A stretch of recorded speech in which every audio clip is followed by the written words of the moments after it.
Telugu cinema రంగంలో నాటికి నేటికి ఏనాటికి ఓ క్లాసిక్ మాయాబజార్. ఈ సినిమా విడుదలై నేటికి 68 సంవత్సరాలు. ఎన్టీ రామారావు, అక్కినేని నాగేశ్వరరావు, ఎస్వి రంగారావు, సావిత్రి, రేలంగి, గుమ్మడి, ముక్కామల, మిక్కిలినేని, అల్లు రామలింగయ్య, ఆర్ నాగేశ్వరరావు, సూర్యకాంతం, రమణారెడ్డి ప్రధాన పాత్రల్లో నటించిన గొప్ప పౌరాణిక చిత్రంగా మాయాబజార్ తనదైన ముద్ర వేసుకుంది. విజయ ప్రొడక్షన్స్ పతాకంపై నాగరెడ్డి, చక్రపాణి మాయాబజార్ చిత్రాన్ని చిరస్మరణీయంగా రూపొందించారు.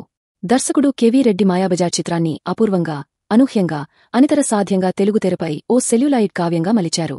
మాయాబజార్ చిత్రాన్ని ఈ నెల 28న మహానటుడు ఎన్టీ రామారావు 102వ జయంతి సందర్భంగా బలుసు రామారావు మరోసారి విడుదల చేస్తున్నారు. శ్రీకృష్ణుడుగా ఎన్టీ రామారావు, ఘటోత్కచుడుగా ఎస్వి రంగారావు, శశిరేఖగా సావిత్రి, అభిమన్యుడిగా అక్కినేని నాగేశ్వరరావు ఆయా పాత్రలను సజీవంగా మన ముందు నిలబెట్టారు. మార్చి 27, 1957లో ఆంధ్రదేశంలో విడుదలై సంచలన విజయం సాధించింది. ఈ సినిమాను కలర్లో మళ్లీ తెలుగు ప్రేక్షకుల కోసం రామారావు బలుసు ఈ నెల 28న విడుదల చేయటానికి సన్నాహాలు చేస్తున్నారు.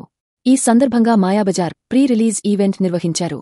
ఈ కార్యక్రమంలో ముఖ్య అతిథులుగా టీడీ జనార్దన్, రమేష్ ప్రసాద్, ఎస్వి కృష్ణారెడ్డి, అచ్చిరెడ్డి, దర్శకుడు వీరశంకర్, భగీరథ, వైజే రాంబాబు, త్రిపురనేని చిట్టి తదితరులు పాల్గొన్నారు. ఈ కార్యక్రమానికి ముఖ్య అతిథిగా విచ్చేసిన NTR literature committee chairman TD Janardhan మాట్లాడుతూ మాయాబజార్ సినిమా అప్పటి ఇప్పటి తరానికి ఒక మైలురాయి లాంటిదన్నారు.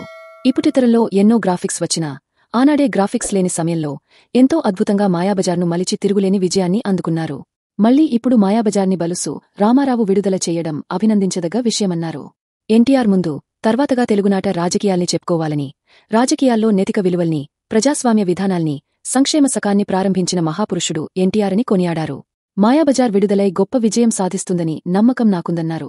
అందరూ దీనిని ఆదరించాలని మనస్ఫూర్తిగా కోరుకుంటున్నానని అన్నారు.